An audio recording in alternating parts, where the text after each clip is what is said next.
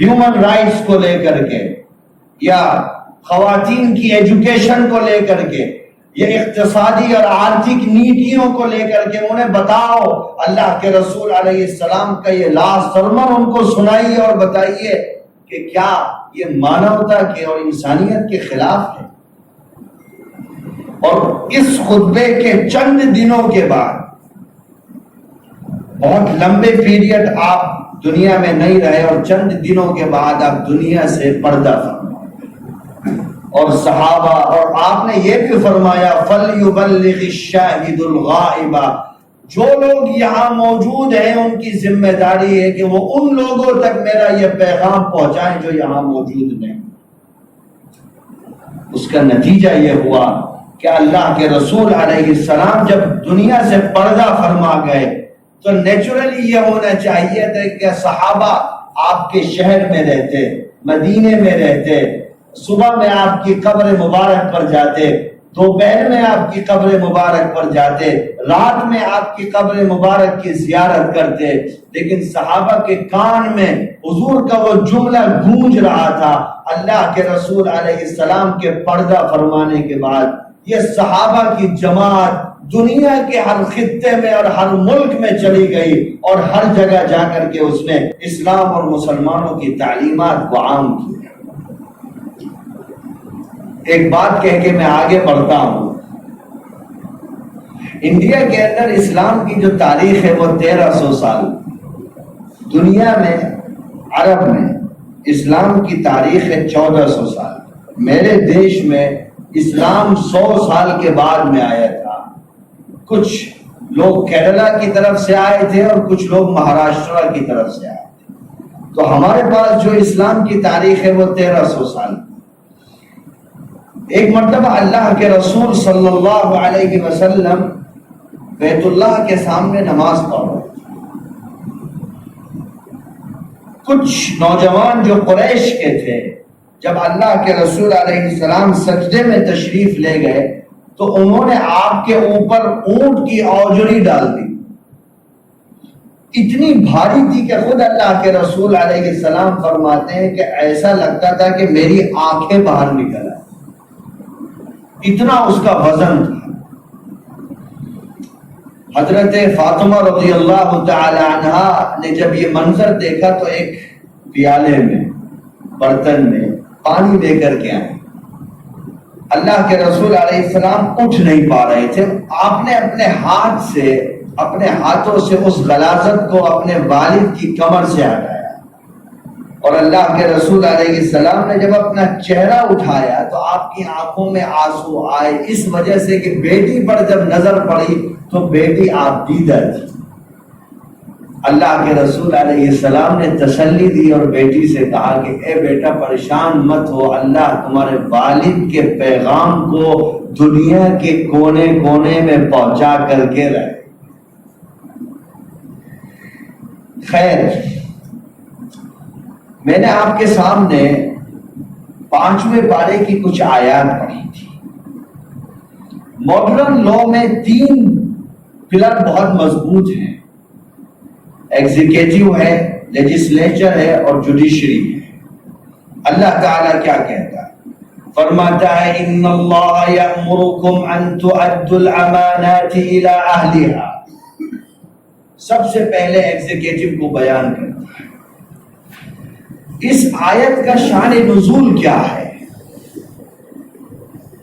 اسلام ایک way of life ہے، اسلام کچھ اسپیسیفک پریکٹسز کا نام نہیں ہے۔ آپ جمع ہوئے ہم سب اور ہم نے ظہر کی نماز پڑھ لی اور دعا مانگ لی، پیسہ ہوا حج پہ چلے گئے، زکوٰۃ دے دی اور ہم نے سمجھا کہ ہم تو جنت کے ٹھیکیدار ہو گئے، ہم سے پہلے جنت میں کوئی جائے گا۔ اگر آپ غور سے باریکی سے پڑھو گے تو اسلام صرف اس چیز کا نام نہیں ہے، نماز، روزہ، زکوٰۃ یہ بھی اسلام ہے، اور اس کے علاوہ اور چیزیں ہیں وہ بھی اسلام ہے۔ یہی اور بھی کے فرق کو آپ کو سمجھنا۔ اللہ کے رسول صلی اللہ علیہ وسلم فرماتے ہیں اللہ نے آپ کو حکم دیا کہ اے نبی آپ جس ہاتھ سے امانت کو لے رہے ہیں اسی ہاتھ میں امانت کو واپس کریں۔ جب مکہ فتح ہوا تو اللہ کے رسول صلی اللہ علیہ وسلم نے مکے سے پہلے پڑاؤ ڈالا۔ حضرت ابو سفیان جو اس وقت تک ایمان نہیں لائے تھے، بعد میں ایمان لے آئے، وہ اللہ کے رسول علیہ السلام کے پاس گئے اور ان سے کہنے لگے کہ صاحب اب تو آپ کی فوج نے مکے کو گھیر لیا، ہم چاہتے ہیں کہ آپ درگزر فرمائیں۔ تو حضور نے فرمایا کہ ٹھیک ہے ابو سفیان جاؤ مکے میں اعلان کرو کہ جو کل بیت اللہ میں پناہ لے لے گا محمد کی طرف سے اس کو امان ہے۔ ابو سفیان نے کہا صاحب پورا مکہ اتنا بڑا شہر تو بیت اللہ میں نہیں آ سکتا ہے۔ کہا ٹھیک ہے جو حرم میں پناہ لے لے اس کو بھی امن ہے، یعنی اس سے جنگ نہیں ہوگی۔ تو ابو سفیان نے کہا صاحب وہ اتنا بڑا کراؤڈ ہے کہ وہ حرم میں بھی نہیں آ سکتا ہے۔ تو کہا ٹھیک ہے جاؤ مکے میں اعلان کر دو کہ کل جو اپنے گھر کے دروازے کو بند کر لے محمد کی طرف سے اس کو بھی امان۔ اللہ کے رسول صلی اللہ علیہ وسلم مکے میں داخل ہوئے اس شان کے ساتھ کہ آپ کی پیشانی آپ کی اونٹنی کو چھو رہی تھی۔ اور یہ مکہ کون تھا؟ Most wanted. ہسٹری میں ایسے وانٹڈ آپ کو بہت کم ملیں گے۔ جیسے امریکہ نے ایک ایپلیکیشن انہوں نے ایک معافی نامہ بھیجا کہ ہمیں یہ پتا چلا کہ عراق میں صدام حسین کیمیکل ویپن بنا رہا، اس لیے ہم نے اس پر اٹیک کیا اور قریب 7 لاکھ لوگوں کو قتل کر دیا گیا۔ اور اس کے بعد 4 لائن کی ایک معافی نامہ آیا کہ ہماری انفارمیشن غلط تھی، ہمیں آج افسوس ہے کہ ہم نے کام کیا۔ اس سے زیادہ وانٹڈ تھے وہ لوگ جنہوں نے 13 سال، آپ تصور تو کرو، آپ پریشان ہو جاتے ہو، دیش کے اندر تھوڑا سا پولیٹیکل کرائسس ہوتا ہے یا کچھ حالات خراب ہوتے ہیں، مسلمان مایوس ہو جاتا ہے۔ ارے بابا میرے اور آپ کے لیڈر ایک کائنات کے سب سے عظیم انسان، جن سے عظیم روح اس دنیا میں نہ آئی ہے نہ قیامت تک آئے گی، 13 سال، 1-2 دن نہیں، 13 سال اللہ نے مکے میں رکھا اور کہا کہ 9 ہتھیار نہیں اٹھائیں گے، آپ جنگ نہیں کریں گے، آپ مقابلہ نہیں کریں گے، بلکہ کہا گیا یا ایھا الذین آمنوا استعینوا بالصبر والصلاۃ، اے لوگوں مدد طلب کرو صبر کے ذریعے سے اور نماز کے ذریعے سے۔ کیونکہ آپ کے پاس پاور نہیں ہے، آپ انگلی پر آپ کو لوگ کاؤنٹ کر لیں گے اور آپ ان سے لڑیں گے جو ہزاروں کی تعداد میں، تو لڑائی کے لیے بھی تو ایک تعداد چاہیے نا۔ 2 لوگ کیا 2000 لوگوں سے لڑ سکتے ہیں؟ ایک میسج دیا گیا قیامت تک آنے والے لوگوں کے لیے کہ نہیں، آپ کو ریلیجن نہیں چھوڑنا ہے، انہی حالات میں سروائیو کرنا ہے، ریلیجن بھی نہیں چھوڑنا ہے۔ بھائی محرم کا مہینہ چل رہا ہے، آپ نے کبھی غور کیا ہے اسلامک ہسٹری کی ابتدا، حالانکہ یہ ٹاپک نہیں ہے لیکن خیر، اسلامک ہسٹری کی ابتدا کب سے ہوئی؟ ایک گروپ بیٹھا صحابہ کا حضرت عمر رضی اللہ تعالیٰ عنہ کے دور میں، اور یہ طے ہوا کہ بابا ہم ایک انڈیپینڈنٹ دین ہے، ہم سب سے بڑا امت ہے، سب سے بڑی امت ہے ہم، چونکہ ہمارے بعد تو کوئی امت نہیں آنے والی ہے، کوئی نبی نہیں آنے والا، تو کیوں نہیں ہم اپنی تاریخ بنائیں، ہم کیوں عیسوی لکھتے ہیں، عیسیٰ علیہ السلام کی تاریخ لکھتے ہیں۔ تو حضرت عمر نے صحابہ کو جمع کیا اور ان سے مشورہ لیا کہ بھائی بتاؤ اسلامک ہسٹری کی شروعات کہاں سے ہو؟ ایک گروپ کہنے لگا صاحب وہ دن اسلامی ابتدا کی شروعات اس مہینے سے کریے جس مہینے میں اللہ کے رسول علیہ السلام کی پیدائش ہوئی دنیا میں، لیکن اس پر اتفاق نہیں ہو سکا۔ دوسرا گروپ کھڑا ہوا، اس نے کہا کہ صاحب اسلامک ہسٹری کی شروعات، تاریخ کی شروعات اس وقت سے کریے جس وقت اللہ تعالیٰ نے نبی کریم صلی اللہ علیہ وسلم کو نبوت عطا کی تھی، جب آپ کی عمر مبارک 40 سال کی۔ اس پر بھی کوئی اتفاق نہیں ہوا۔ پھر ایک اور گروپ کھڑا ہوا، اس نے کہا صاحب آپ تاریخ کی ابتدا کریے جب نبی کریم علیہ الصلوۃ والسلام دنیا سے پردہ فرما گئے تھے، اس دن سے آپ کریے۔ اس پر بھی اتفاق نہیں ہوا۔ پھر آخر میں صحابہ کی ایک بڑی جماعت نے یہ رائے رکھی کہ نہیں، اسلامی تاریخ کی ابتدا اس مہینے سے کی جائے جس مہینے میں اللہ کے رسول صلی اللہ علیہ وسلم نے مکہ المکرمہ سے مدینہ المنورہ کی جانب ہجرت فرمائی اور وہ محرم میں ہوئی۔ تو اس محرم کو اسلامی تاریخ کی ابتدا کے لیے متعین کیا گیا۔ کیوں؟ کہ جب ہر سال محرم آئے تو مسلمان اس بات کو اپنے ذہنوں میں لائیں، اسٹڈی کریں، سنیں، سنائیں کہ دیکھو ایک نبی برحق تھے، 13 سال تک ان پر، ان کی جماعت پر، ان کے ماننے والوں پر تاریخ کے بدترین مظالم کیے گئے، لیکن انہوں نے اپنے مذہب پر کمپرومائز نہیں کیا، چاہے انہیں اپنا وطن، اپنا گھر، اپنا علاقہ ہی کیوں نہ چھوڑنا پڑا۔ یہ میسج دیا گیا، لیکن ہم لوگوں نے اس میسج کو کیا بنا دیا ہے؟ کسی کو پتا ہے اس پر کوئی بات ہوتی ہے؟ وہ واہیات چیزیں جن کی اسلام میں کوئی جگہ نہیں ہے۔ 3 دن سے زیادہ اسلام میں کوئی غم ہی نہیں۔ کتنے بڑے صوفی آدمی ہوں، کتنے بڑے کتب ابدال ہوں، ختم ہو گئے، 3 دن گزر گئے، کہانی ختم۔ اب لوگوں سے کہا جائے گا کہ اب آپ اپنی زندگی شروع کر دیجیے، بس 3 دن تک ہے کہ ٹھیک ہے پڑوسی کھانا بھیج دیں، دائیں بائیں والے بھیج دیں، ایک عقیدت کا احترام کا معاملہ کیا جائے، لیکن 3 دن کے بعد سب کچھ ختم۔ شروع میں تو فاروق اعظم جا رہے ہیں صاحب۔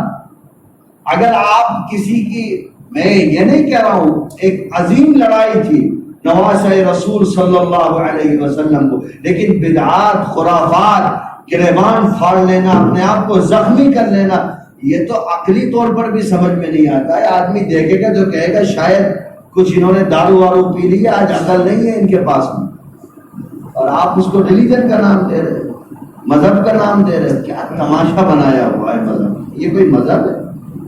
لوگ دیکھیں گے تو گھن کریں گے، نفرت کریں گے، اس کو مذہب کہتے ہیں۔ آدمی قبر پہ جا کے مانگ رہا ہے، ارے بابا اس کو خود نہیں پتا کہ قبر میں اس کے ساتھ کیا ہو رہا ہے۔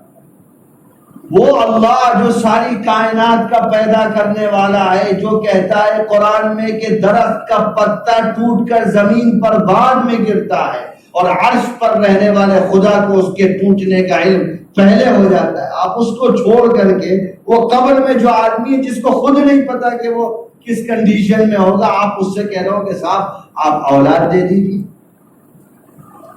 ہم نے دین کو تماشا بنا دیا۔ قرآن میں وعید ہے، الذین اتخذوا دینہم لہوا ولعبا، ہلاکت ہے ان لوگوں کے لیے جنہوں نے دین کو کھیل اور کود بنایا۔ خیر، بات چل رہی تھی ایگزیکٹو پر، جو ماڈرن لو کے جو 3 پلر ہیں، اللہ پہلے نمبر پر بیان کرتا ہے ان اللہ یأمرکم ان تؤدوا الامانات الی اہلہا۔ دیکھو سمجھو، یہ اسلام ہے۔ اللہ کے رسول صلی اللہ علیہ وسلم بیت اللہ میں تشریف لے گئے اور نماز پڑھی آپ نے۔ بیت اللہ کی جو چابی رہا کرتی تھی وہ تھی عثمان ابن طلحہ کے پاس، جو اس وقت تک ایمان نہیں لائے تھے۔ آپ غور سے سننا اس چیز کو۔ عثمان ابن طلحہ مکے میں ایک آدمی تھا، اس وقت تک ایمان نہیں لائے تھے، ان کے پاس میں بیت اللہ کی چابی رہا کرتی تھی۔ حضور نے ان سے چابی منگائی، چونکہ مکہ چاروں طرف سے گھر چکا تھا، 10,000 صحابہ، انہوں نے کہا یہ صاحب چابی لے لیجیے۔ کچھ روایات میں آتا ہے کہ کچھ لوگوں نے ان سے چابی چھینی کیونکہ دے نہیں رہے۔ حضور نے چابی لی، بیت اللہ کو کھولا اور آپ نے جا کر کے نماز پڑھی۔ نماز پڑھنے کے بعد جب باہر تشریف لائے تو حضرت علی رضی اللہ تعالیٰ عنہ نے فرمایا کہ اے اللہ کے رسول، یہ چابی آپ مجھے دے دی، چونکہ آج فتح کا دن ہے، انا فتحنا لک فتحا مبینا، آج کا دن اسلامی تاریخ کا روشن ترین دن ہے، اور اللہ کے رسول صلی اللہ علیہ وسلم نے اللہ کے گھر میں 2 رکعت نماز ادا کی ہے، کون سا گھر؟ فرمایا گیا ان اول بیت وضع للناس للذی ببکۃ مبارکا وہدی للعالمین، روئے زمین پر پہلا گھر ہے جو اللہ نے اپنا بنایا تھا۔ تمام مسلمانوں سے کہا گیا کہ صاحب نماز پڑھنی ہے تو کدھر پڑھنی ہے؟ قبلے کی طرف۔ آپ کی مسجد بھی یہ اس شیپ میں کیوں بنی ہے؟ اسی لیے تو بنی ہے نا کہ رخ کدھر ہو؟ قبلے کی طرف۔ اس بیت اللہ کی چابی ہے۔ مسلمان مکہ فتح کر چکے ہیں، اللہ کے رسول کے ہاتھ میں، اور داماد اور چوتھے خلیفہ مسلم حضرت علی کرم اللہ وجہ کہہ رہے ہیں کہ اللہ کے رسول چابی مجھے دے دیجیے۔ یہی گفتگو چل رہی ہے کہ اللہ جبریل امین کو ایک آیت لے کر کے بھیجتا ہے، اور اللہ یہ آیت میں حکم دیتا ہے اے نبی ان اللہ یأمرکم ان تؤدوا الامانات الی اہلہا۔ اے نبی، اللہ آپ کو یہ حکم دیتا ہے کہ آپ جس ہاتھ سے امانت کو لے رہے ہیں اسی ہاتھ میں امانت کو واپس کریے۔ آپ عثمان ابن طلحہ کے ریلیجن کو مت دیکھیے، آپ بیت اللہ کو مت دیکھیے، آپ اسلام کے مرکز کو مت دیکھیے، آپ صرف اس کو دیکھیے کہ یہ امانت آپ نے کس سے لی تھی اور امانت آپ کس کو دینے جا رہے ہیں۔ حضور نے یہ آیت پڑھ کے سنائی، عثمان ابن طلحہ کو بلایا گیا، ایمان نہیں لائے تھے، آپ بتائیے دنیا کو کیا اس سے بڑا کوئی فنڈامنٹل رائٹ ہو سکتا ہے؟ اس سے بڑی کوئی چیز ہو سکتی ہے؟ یہاں تو طاقت کی پوجا کی جاتی، وہاں سب کچھ تھا۔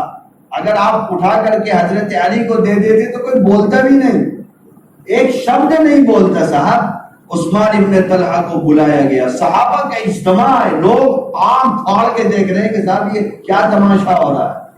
عثمان ابن طلحہ کو بلایا گیا اور حضور نے وہ قرآن کریم کی آیت پڑھی اور چابی ان کے ہاتھ میں دی کہ لو عثمان ابن طلحہ تمہارے لیے، تم کو یہ چابی دینے کے لیے اللہ نے آسمان سے قرآن کی آیت نازل۔ عثمان ابن طلحہ نے جب یہ سنا تو بے ساختہ کہنے لگے کہ اشہد ان لا الہ الا اللہ و اشہد ان محمد رسول اللہ۔ اے اللہ کے رسول، جو دین اس قدر انصاف کا، اس قدر پیس کا اور اس قدر امانت داری کا حکم دیتا ہے، وہ دین اس لائق ہے کہ اس کو سینے سے لگایا جائے۔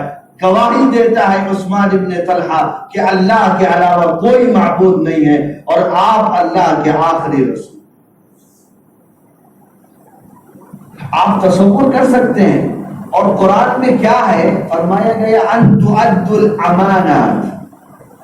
اللہ کا یہ اصول ہے کہ قرآن میں جو حکم آتا ہے نا، وہ کسی ایک اسپیسیفک واقعے کے ساتھ خاص نہیں ہوتا ہے، بلکہ وہ ایک واقعے کو بنیاد بنا کر حکم عام ہوتا ہے۔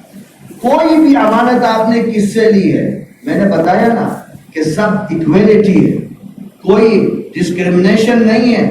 in the name of religion, in the name of caste, in the name of language، کوئی کسی طریقے کا بھید بھاؤ نہیں ہے، سب انسانیت میں برابر ہے۔ بابا کون جنتی ہے جہنمی ہے وہ آپ سے تھوڑی سوال ہوگا، وہ تو اللہ میاں اور ان کے فرشتے کافی ہیں جنتی اور جہنمی کا فیصلہ کرنے کے لیے، وہ مجھ سے تھوڑی پوچھے گا۔ مجھ سے تو 3 سوال ہوں گے قبر میں جا کر، بھیا تمہارا رب کیا ہے، تمہارا دین کیا ہے، اور حضور کی زیارت ہوگی کہ بتاؤ یہ کون ہے۔ اس کے علاوہ مجھ سے تو نہیں پوچھا جائے گا کہ بریلوی کافر ہے یا مومن ہے، یا دیوبندی کافر ہے یا مومن ہے، یہ مجھ سے سوال نہیں ہونے والا ہے، اور آپ میں سے کسی سے بھی نہیں ہوگا۔ جو کوشچن نہیں ہوگا اس کی تیاری کیوں کر رہے ہو بابا؟ جو ہوگا اس کی تیاری کریے نا، تاکہ کوئی فائدہ بھی ہوگا۔ اب امانات کی بات آتی ہے، کوئی بھی چیز ہو، اگر کوئی اچھا آدمی ہے آپ کے محلے میں، آپ کی مسجد میں، غور سے سنیے گا، جو بولتا اچھا ہے، بول سکتا ہے، ایک ایسا آدمی ہے جو قرآن بھی اچھا پڑھتا ہے، اس کی قرات بھی اچھی ہے، حروف کی ادائیگی بھی اچھی ہے، تو وہ حقدار ہے کہ آپ اس کو امامت تک پہنچائیں۔ اب آپ نے اس کی جگہ کسی اور کو پہنچا دیا جو اس سے کم تر ہے، تو اس کا مطلب یہ ہوگا کہ آپ اس کے اختیارات کو کم کر کے کسی دوسرے کو پروموٹ کر رہے ہو۔ یہ امانت کے خلاف۔ ایک عام کانسیپٹ میں دیکھیے، آپ کے پاس 2 آدمی ہیں جو ڈسٹرکٹ مجسٹریٹ یہ اچھا ہو سکتا ہے، یہ اس سے اچھا نہیں ہو سکتا ہے، آپ نے اس کو چھوڑ کر کے اس کو بنا دیا، یہ بھی امانت میں خیانت۔ کوئی بھی آدمی جو کام اچھے لیول پر انصاف کے ساتھ میں کر سکتا ہے، آپ کو ضروری ہے کہ آپ اس آدمی کو پروموٹ کریے اور اس سے وہ کام کروائیے۔ اگر نہیں کرواتے ہو تو قرآن کی یہ آیت ہے جو آپ کو کہہ رہی ہے کہ ان اللہ یأمرکم ان تؤدوا الامانات الی اہلہا۔ یہ تو آپ کا ایگزیکٹو ہو گیا، سب آ گئے اس میں۔ کوئی قاضی ہوگا کہ بھائی امانت داری کے ساتھ فیصلہ کریے۔ قاضی شریع تھے، حضرت علی رضی اللہ تعالی عنہ کی ایک زرہ تھی، ایک یہودی نے چرا لی۔ اب عدالت میں کوئی، جیسے جمعیت علماء ہند گئی تھی، یہ الہ آباد میں جو ڈیمولیشن ہوا تھا، تو اس میں جو پہلی بحث ہوئی تھی سپریم کورٹ میں، اس میں انہوں نے کچھ نیوز کو بنیاد بنایا تھا، کچھ پیپرز کو بنیاد بنایا تھا کہ ٹائمز آف انڈیا نے یہ لکھا ہے، دا ہندو نے یہ لکھا ہے۔ تو جج محترم نے کہا تھا کہ صاحب کورٹ میں آپ کسی اخبارات کو پیش مت کریے، آپ دلائل لائیے، اور اگلی تاریخ دی تھی۔ تو کورٹ میں یہی ہوتا ہے۔ حضرت علی رضی اللہ تعالیٰ عنہ پہنچ گئے قاضی صاحب کے پاس۔ قاضی صاحب نے کہا بھائی آپ کی یہ زرہ ہے، آپ کے پاس کیا دلیل ہے؟ کہنے لگے صاحب دو گواہ ہیں، گواہ لائیے۔ ایک تو اپنے غلام کو لیا ہے اور ایک اپنے بیٹے کو لیا ہے۔ تو قاضی صاحب نے کہا صاحب بیٹے کی گواہی باپ کے حق میں معتبر نہیں ہے۔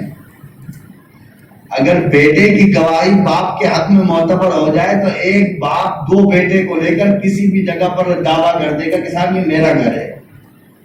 ابا جی نے دعویٰ کر دیا، دو بیٹوں نے گواہی دے دی، کیس ختم ہو گیا۔ تو شریعت نے یہ لاگو کیا، یہ لو بنایا ہے کہ بیٹے کی گواہی باپ کے حق میں۔ تو قاضی صاحب نے کہا صاحب یہ تو آپ کا بیٹا ہے، کوئی دوسرا گواہ لائیں گے۔ حضرت علی کو دوسرا گواہ نہیں ملا، قاضی نے یہودی کے حق میں فیصلہ کر دیا۔ قاضی بھی جانتے تھے کہ یہ یہودی کی زرہ نہیں ہے، علی بھی جانتے تھے کہ یہودی کی زرہ نہیں ہے، یہودی بھی جانتے تھے کہ میری زرہ نہیں ہے، لیکن لو ہے، قانون ہے، آپ کو اس کے مطابق چلنا پڑے گا۔ تو جو لوگ بھی پرشاسن سے جڑے ہوئے ہیں، اسلام نے ان کو ایک گائیڈ لائن دے دی کہ بھئی آپ کو یہ کام کرنا ہے۔ اب آ جاؤ جوڈیشری پر۔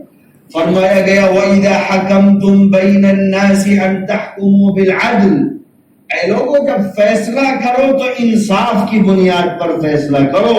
یا ایھا الذین آمنوا کونوا قوامین للہ شہداء بالقسط ولو علی انفسکم او الوالدین والاقربین، انصاف کے ساتھ فیصلہ کرو، چاہے تمہارے خلاف ہو، تمہارے ماں باپ کے خلاف ہو، تمہارے رشتہ داروں کے خلاف۔ اسلام تمہیں حکم دیتا ہے کہ جب فیصلہ کرو انصاف کے مطابق فیصلہ کرو۔ ہم کیا کرتے ہیں کہ لوگوں کی شکل دیکھ کر کے فیصلہ کرتے ہیں، غریب ہے تو پورا لوگ اس کو سنا دیتے ہیں، اور ذرا طاقتور آدمی ہے تو اس میں دائیں بائیں کر دیتے، اور اس کے بعد آخری بات کہہ کے میں ختم کرتا ہوں۔ اس کے بعد اللہ تعالیٰ فرماتا ہے یا ایھا الذین آمنوا اطیعوا اللہ واطیعوا الرسول واولی الامر منکم، یہ آپ کا لیجسلیچر آ گیا کہ تمہارے لیے جو بنیاد ہے وہ اللہ اور اللہ کے رسول ہیں۔ قرآن میں کہا گیا وما كان لمؤمن ولا مؤمنة اذا قضى الله ورسوله امرا ان يكون لهم الخيرة من امرهم، جب اللہ اور رسول اللہ کی بات آ گئی تو میری اور آپ کے خواہش کی کیا حیثیت ہے؟ حضور کی بات کے سامنے آپ کا جو معیار ہوگا، جو بنیاد ہوں گے، وہ اللہ کے رسول صلی اللہ علیہ وسلم ہوں گے، اللہ کا کلام ہوگا، اور آپ کے درمیان کے علماء اور صلحاء ہوں گے جو راستہ وہ آپ کو دکھائیں۔ آپ پر لازم ہے کہ آپ اسی راستے کو چلیں، وہی آپ کے لیے قانون ہے، وہی کانسٹیٹیوشن ہے۔ آپ اگر لیجسلیچر کے نظریے سے دیکھیں تو آپ کو اگر ترقی کرنی ہے تو انہی سورسز کو پکڑنا پڑے گا، تبھی آپ دنیا میں ایک بہتر نظام بنا سکتے ہیں۔ تو قانون کی زبان میں بھی اسلام کو سمجھنے کی ضرورت ہے۔ آپ سورہ فاتحہ پڑھتے ہو 17 مرتبہ نماز میں، آپ کو یہ غور کرنا چاہیے کہ اللہ نے سورہ فاتحہ کو کیوں کمپلسری کیا، کسی اور سورت کو تو نہیں کیا۔ چونکہ یہ پریامبل ہے، قرآن کا کیا ہے؟ پریامبل ہے، اور پریامبل میں پورے کانسٹیٹیوشن کا نچوڑ ہوتا ہے۔ مولانا ابوالکلام آزاد نے سورہ فاتحہ پر 500 صفحے لکھے ہیں، کبھی موقع ہو تو ان کو پڑھیے گا۔ اس لیے آج کا جو کرٹیسزم کا دور ہے اسلام کو لے کر کے، میں ایک بات کہہ کر بات ختم کروں گا، ہم میں سے اور آپ میں سے ہر ایک کو اسلام کو پڑھنا چاہیے۔ آپ اپنے مذہب کا دفاع کیسے کر سکتے؟ آپ کو پتہ ہی نہیں خواتین کے کیا اختیارات ہیں۔ کوئی کہہ دیتا ہے کہ صاحب آپ نے تو قید کر دیا مسلمان، اور بچیوں کو قید کر دیا ہے آپ نے، آپ ان کو آزاد نہیں چھوڑ رہے ہو۔ کوئی کہتا ہے کہ صاحب آپ نے سود ختم کر کے اپنے جو آپ کی جو اقتصادیات ہیں، آرتھک نیتیاں، ان کو کمزور کر دیا ہے۔ آپ کو یہ پتہ ہونا چاہیے کہ اسلام کا ہر حکم انسانیت اور اخلاق کے عین مطابق ہے۔ اگر نہیں پڑھو گے تو آپ نے آدھا پون گھنٹہ مجھے سن لیا، اگلے سنڈے میں کسی اور مولانا صاحب کو سن لیا، اس سے 2% بھی فائدہ نہیں ہوگا۔ آپ انگلش جانتے ہو تو انگلش میں بھی اسلامک لٹریچر ہے، آپ ہندی جانتے ہو تو ہندی میں بھی اسلامک لٹریچر ہے، جو لینگویج جانتے ہو، تیلگو جانتے ہو، فرینچ جانتے ہو، جرمن جانتے ہو، ہر زبان میں اسلامک لٹریچر ہے۔ آپ پڑھیے اللہ کے رسول علیہ السلام کی سیرت کو، مائیکل ایچ ہارٹ کی بک کو بھی پڑھیے تو وہ بتائے گا کہ کیوں اس نے اللہ کے رسول علیہ السلام کو دنیا کے 100 کامیاب ترین انقلابی شخصیات میں پہلے نمبر پر کیوں رکھا ہے۔ مائیکل ایچ ہارٹ کو بھی پڑھیے گا، امریکہ میں کتنی اس کی کتابیں پڑھی گئی ہیں اور دنیا کا اس پر کیا اثر۔ گوتم بدھ کو اس نے کون سے نمبر پہ رکھا ہے؟ اس کی ایک لائن بہت مشہور ہے کہ he was supremely successful in both the religion and secular field۔ سروادھک کامیاب واحد شخصیت ہے جس نے دونوں دھاراؤں پر عمل کر کے دنیا کو دکھایا، صرف عبادات نہیں کی ہے، عمل بھی کیا، کمزوروں کا سامان بھی اٹھایا۔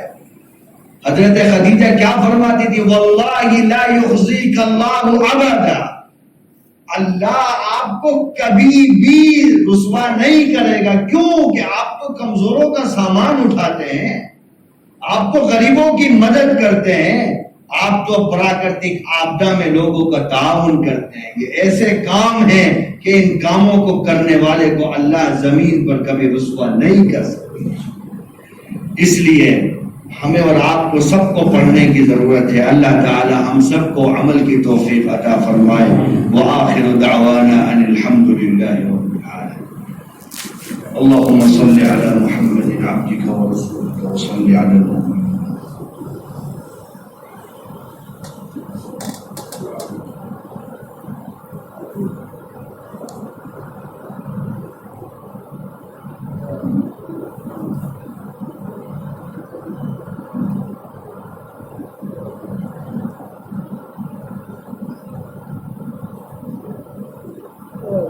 برحمتك يا ارحم الراحمين۔